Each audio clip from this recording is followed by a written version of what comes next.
through the life of Joseph entitled Rethinking Hardship, a study through the life of Joseph. We started in Genesis 37.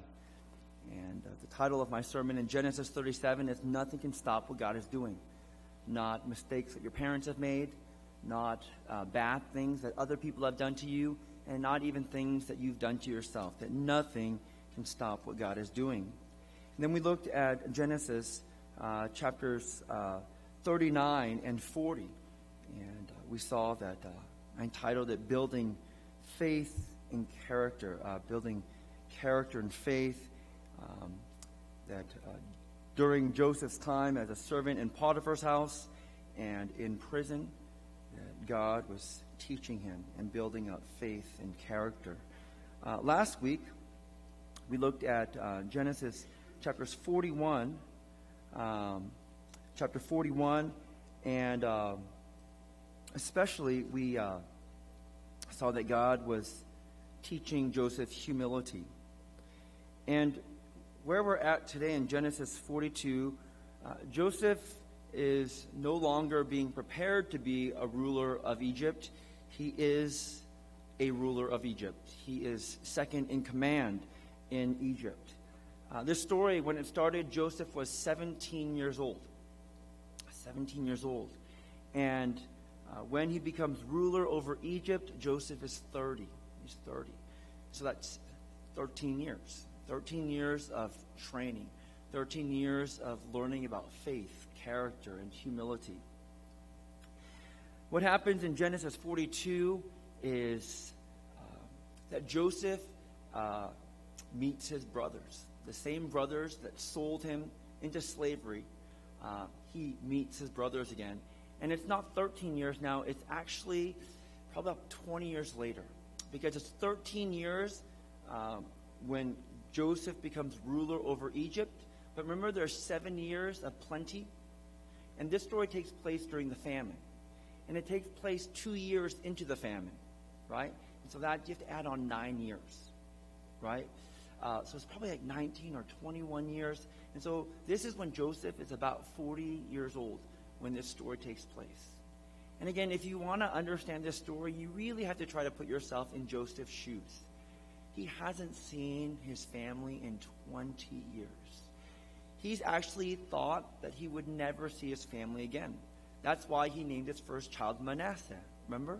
God says, God has made me forget my hardships and my family. You know, Joseph, he's kind of forgotten about everything that's happened to him. You know, God has blessed him. He's made him fruitful in this new land. And that's why his second child he named Ephraim, fruitful in the new land. And, you know, when you think about it, you know, when something difficult happens to you in life, what may be more difficult is when you have to relive that experience again 20 years later. And that's what Joseph has to do here in Genesis 42. It's almost like, you know, ripping off a scab, you know, opening up an old wound that kind of healed over and you thought it was okay. And so that's what takes place here in Genesis chapter 42. I don't think we're going to get through all of this because I think the next 3 chapters actually go together. Genesis chapter 42, 43, and 44, I think they all go together. I don't think we're going to get through all 3 chapters. The reason I think that all 3 chapters go together is they really focus on Joseph's brother, Benjamin. Now, if you want to understand the Joseph story, you have to understand something about his family. Joseph is one of 12 children. His father is Jacob, right? Now, Jacob has 4 wives. I can't give the whole story, but Jacob, he goes to his uncle Laban, and his uncle Laban has 2 daughters. And Jacob immediately falls in love with the younger daughter Rachel. And Jacob says, I will serve you 7 years for your daughter, to marry your daughter. And they agree, and you know, the Bible says that time went by so fast because Jacob was in love with Rachel. But on the day of his wedding, instead of Laban giving him Rachel, he gives him Leah, the older daughter, instead. And so he's tricked. And so Joseph has to work 7 more years, and then he's also given Rachel in marriage. Now what happens is that Rachel, the wife that he loves. Now Jacob, you kind of learned this already, but Jacob has favorites, right? Joseph was his favorite. You're going to find out that after Joseph is gone, that Benjamin becomes his favorite. But even before that, he has a favorite wife, and his favorite wife is Rachel. But Rachel is unable to have children, but Leah has 4 children. Leah has 4 children, and the names of her 4 sons are Reuben, Simeon, Levi, and Judah. Now, Leah thought that Jacob would love her now because she had given him children. And so Rachel saw that she was not able to have children, and so she gave Jacob her servant, Bilhah, and said, have children for me through my servant Bilhah. Kind of like Sarah, the Sarah and Abraham story. And Bilhah has 2 children, sons, Dan and Naphtali. After that, Leah, after she realizes that Rachel has had 2 children of her own through Bilhah, her servant, Leah gives her servant, Zilpah, to Jacob. And Zilpah has 2 children with Jacob. Their names are Gad and Asher. And after that, we're told that Rachel is able to have 2 children, and her boys are named Joseph and Benjamin. Joseph and Benjamin. And finally, Leah has 2 more sons, Issachar and Zebulun. Jacob has 1 daughter, 12 sons, 1 daughter. Daughter's name is Dinah. And as I was reading through it, I was like, reminds me of me. I have 3 sons and 1 daughter. So I kind of understand, how nice it is to have a daughter. Most importantly, for this morning, it's important that you know that Reuben is the firstborn. And as the firstborn son, there are responsibilities and there are privileges. Just got to know that. So Reuben is the firstborn. Simeon is the second son. Okay? And then you need to know that Joseph and Benjamin are his sons through Rachel, whom he loves. Right? And that's why Joseph is his favorite, because Rachel was his favorite wife. So it's important that you know that to understand the story of Joseph. I'm going to read a little bit, and then I'm going to give a commentary, because there's so much to go through. So I'm not going to read 1, 2, or 3 chapters and then try to go through it all, because I'm going to read a little bit at a time, and then I'm going to give a commentary on it. But again, really, I do believe that these 3 chapters go together because they really have to do with Benjamin. Really has to do with how Joseph's brothers treat Benjamin. So, for those of you who know this story, Joseph's brothers, they do him a terrible wrong. 17 years old. They rip him away from everything that he knows. They sell him as a slave to Egypt.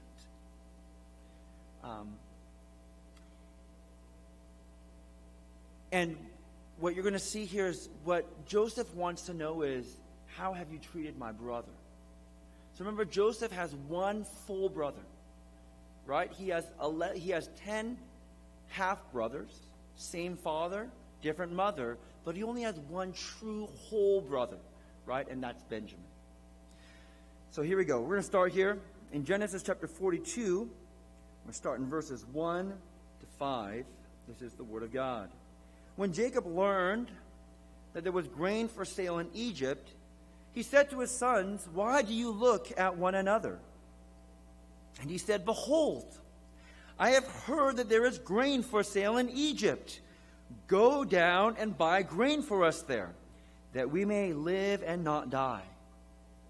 So 10 of Joseph's brothers went down to buy grain in Egypt.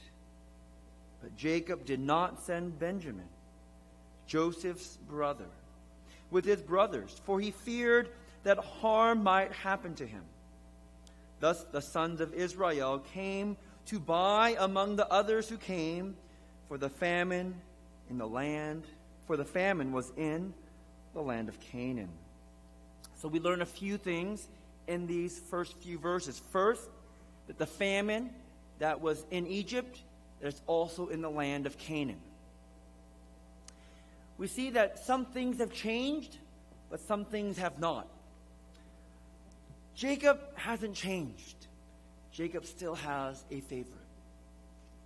You know, the brothers thought that, oh, if we get rid of Joseph, then maybe our father will love us. But instead of loving all of the brothers like Jacob loved Joseph, Jacob takes a new favorite son. And his new favorite son is Benjamin. So Jacob changes, but he doesn't. He doesn't change because he still has a favorite, but his favorite has changed, and his favorite is now Benjamin. But what's interesting is you see a change in Joseph's brothers. And to me, this is really encouraging. Again, 20 years have passed. And it's easy to judge the brothers of Joseph based on what they did 20 years ago. But what you see after 20 years, you kind of see that his brothers are changing. And this is how you see it. Jacob says to his sons, I've heard there's grain in Egypt. Why are you looking at one another? Because this is what they should do. They don't have food. If their dad says that there's grain in Egypt, what should they say? Dad, we'll go and get it. Right? But they don't. They don't volunteer. They don't take the initiative. Instead, they just look at each other. Why are they looking at each other? Because the grain's in Egypt. When they think of Egypt, what or who do they associate with Egypt? Joseph. They know that 20 years ago, they sold their brother as a slave to Egypt. So when they think of Egypt, the first thing that comes to mind is not grain. The first thing that comes to mind is the wrong that they had done to their brother, Joseph. And it seems that they regret it. It does. It seems that they regret it. And it seems that they even have remorse over it. And you'll see it later in the chapter. But look, he says, behold, listen, behold, I have heard that there is grain for sale in Egypt. Go down and buy grain for us there. Jacob basically forces his sons to go to Egypt. Because when they think of Egypt, it's a bad place. It reminds them of a bad time, of a bad thing that they've done. It seems like there's some remorse. In verse 6, we're told, now Joseph was the governor or prince over the land. He was the one who sold to all the people of the land. And Joseph's brothers came and bowed themselves before him with their faces to the ground. Joseph saw his brothers and recognized them.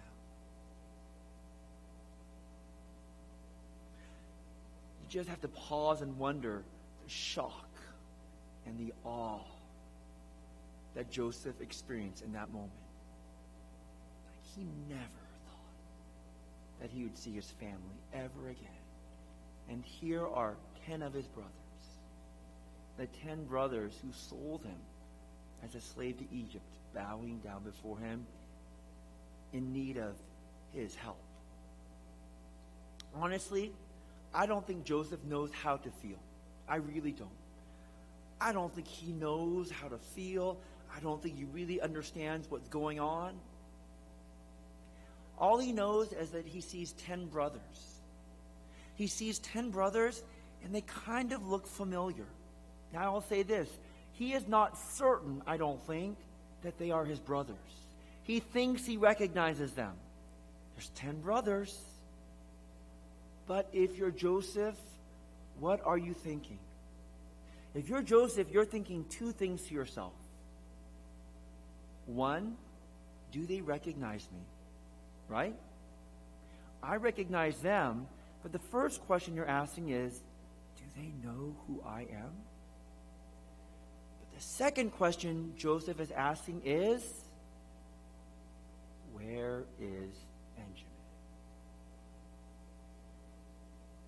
they done to Benjamin what they did to me?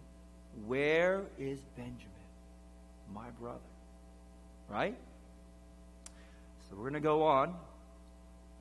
But Joseph treated them like strangers and spoke roughly to them.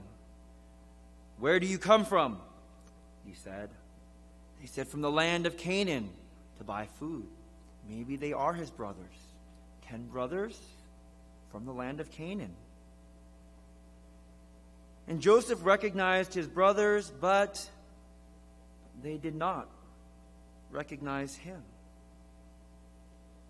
And Joseph remembered the dreams that he had dreamed of them.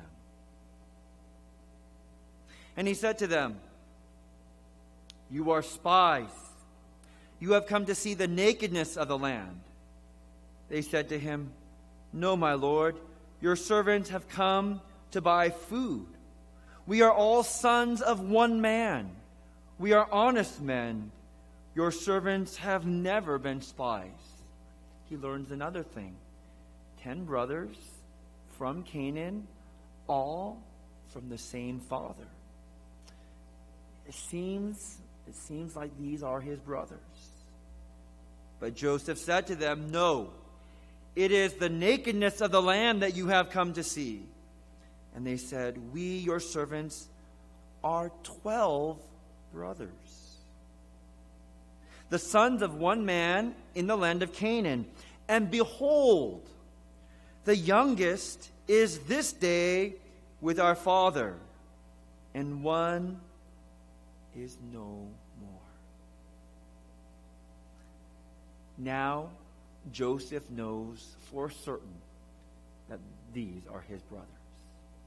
And it's interesting that his brothers introduce themselves as 12 brothers. They could have said 11. We are 11.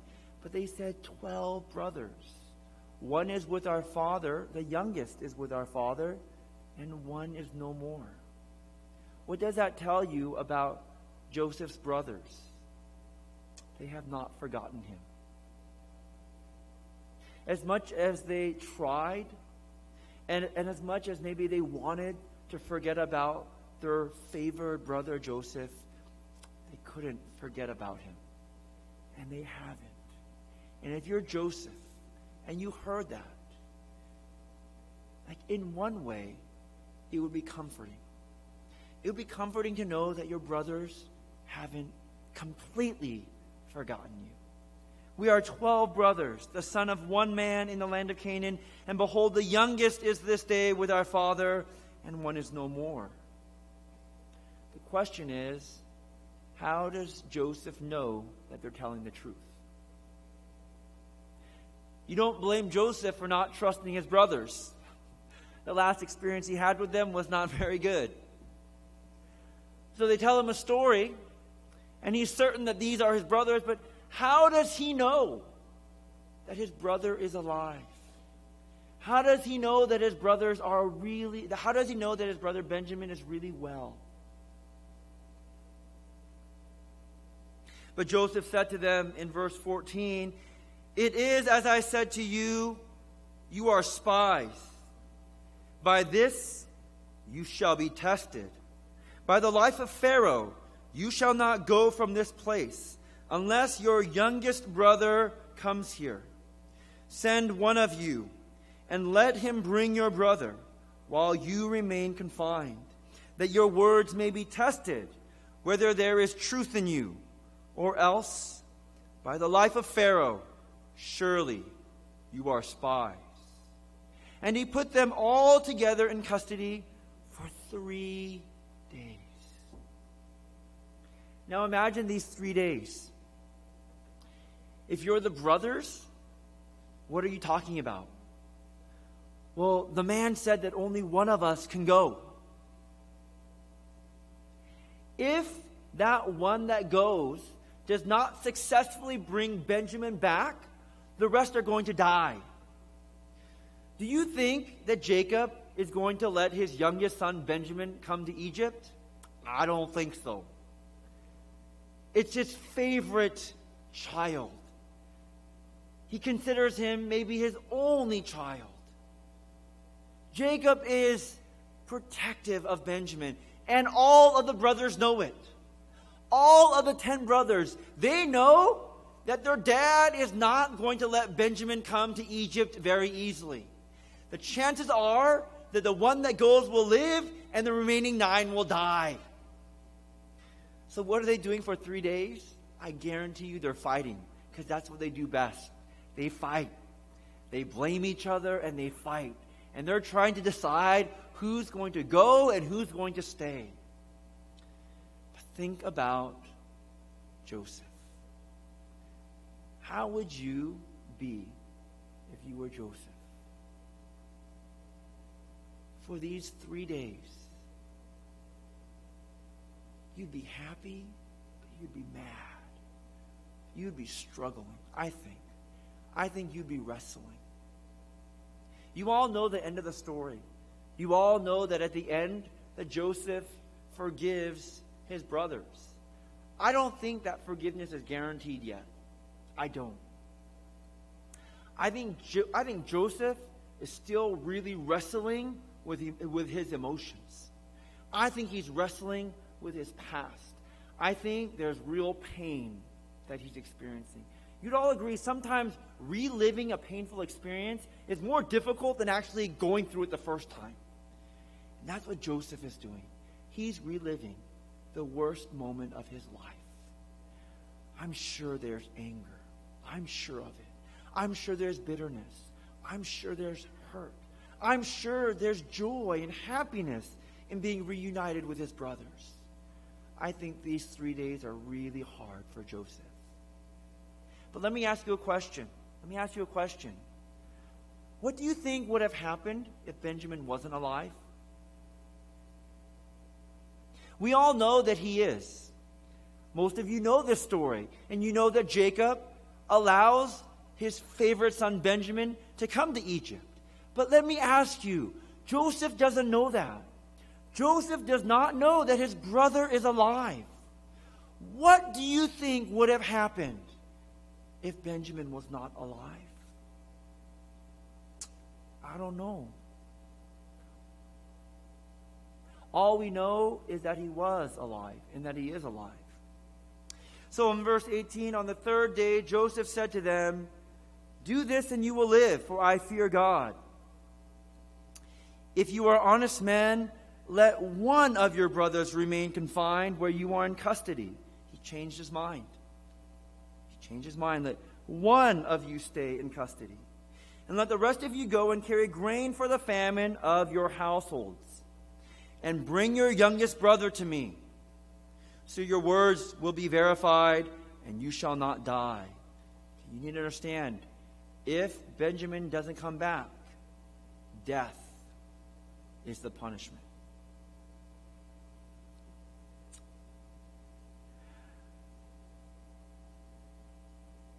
And they did so. Verse 21, then they said to one another, "In truth we are guilty concerning our brother, in that we saw the distress of his soul when he begged us, and we did not listen. That is why this distress has come upon us." I'm going to go back to chapter 37, when Joseph's brothers sell him as a slave in Egypt. If you were with us a few weeks ago, you remember I said this.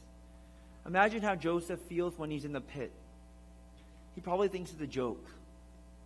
All right, guys, this is funny. Anytime you can let me out. They bring him out of the pit, and they take him to these slave traders. And Joseph's a little bit more scared now. Okay, guys, this is funny, but the joke is going a little bit too far. Come on, guys. Enough is enough. And then he sees that they actually take money. If you were Joseph, how hard would you beg for your life?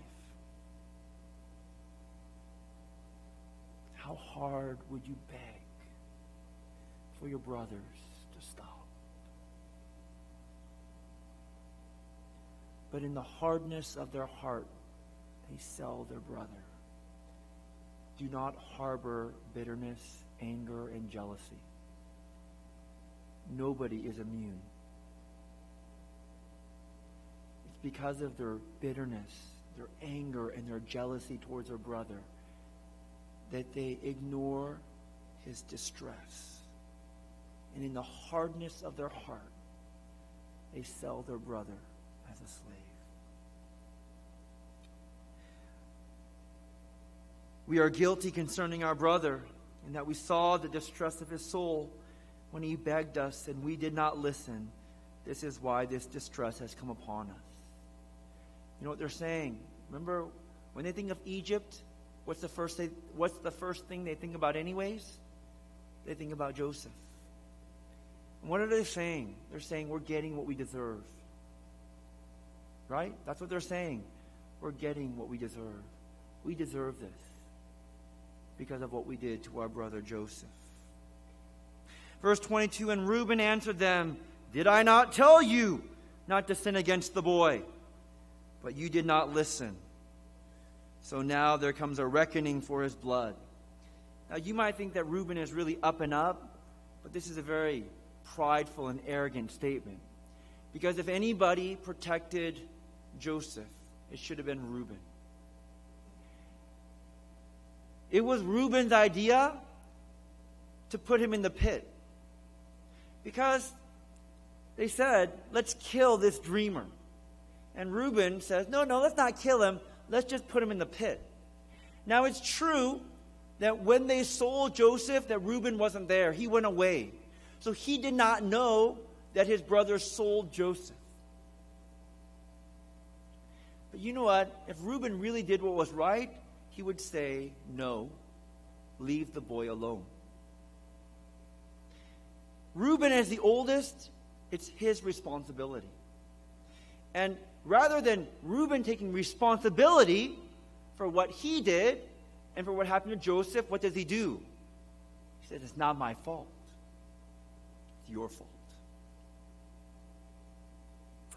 It's not a very good older brother. Verse 23, they did not know that Joseph understood them, for there was an interpreter between them. And Joseph turned away from them and wept. Joseph cries a lot. But imagine that you're Joseph and you hear your brothers saying, we are guilty concerning our brother. We saw the distress of his soul.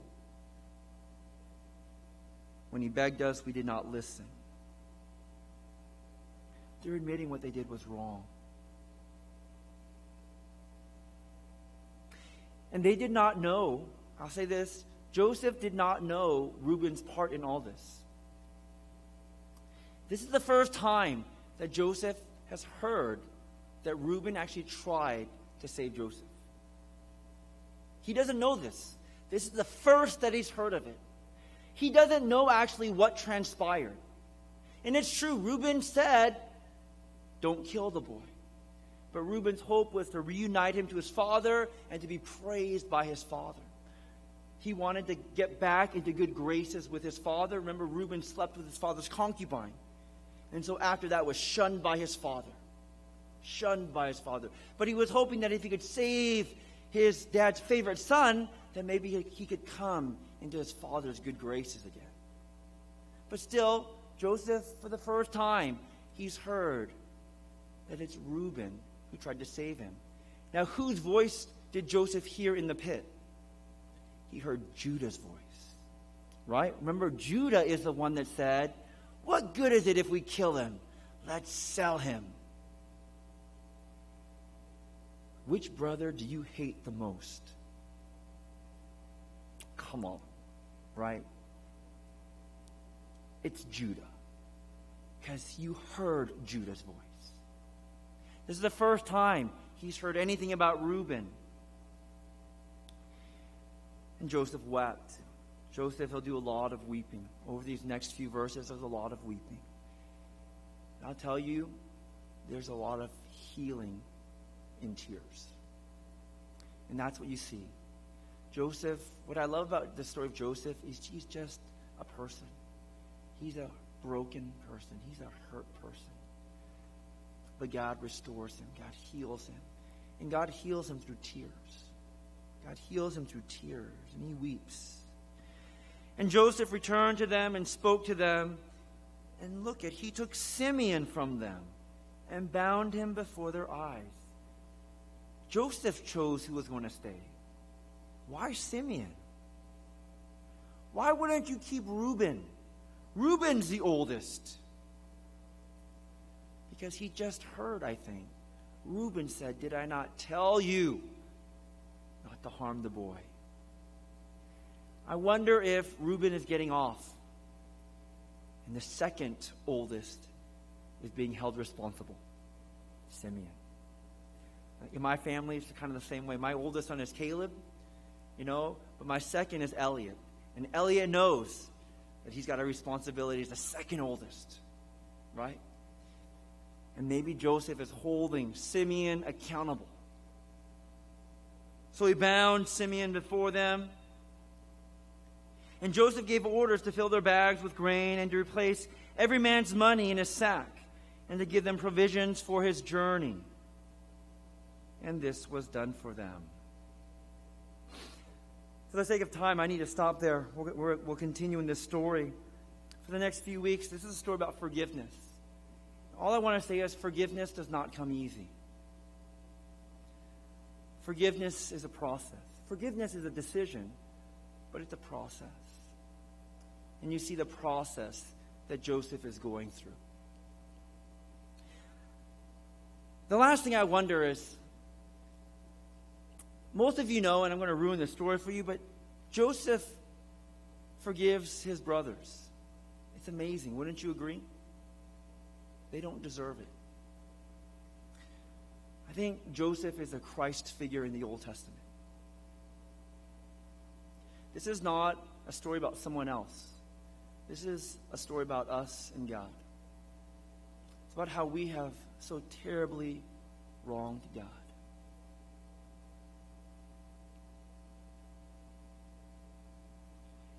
And all we can say to God is, we deserve what we're getting.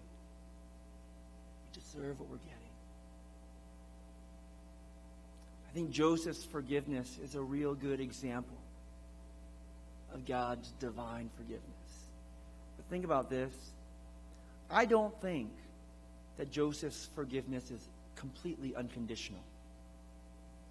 What would have happened, do you think, if Benjamin was not alive? What do you think would have happened if they had harmed Benjamin? I don't know if the end result would have been the same.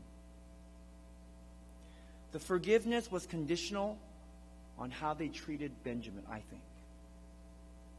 And God's forgiveness also is conditional, I think, based on how you treat his son. Forgiveness comes from faith. It comes from trusting in God's Son. There is no forgiveness apart from God's Son, Jesus Christ. How you treat God's Son is extremely important. Because how you treat God's Son determines whether you'll be forgiven. It's a great story.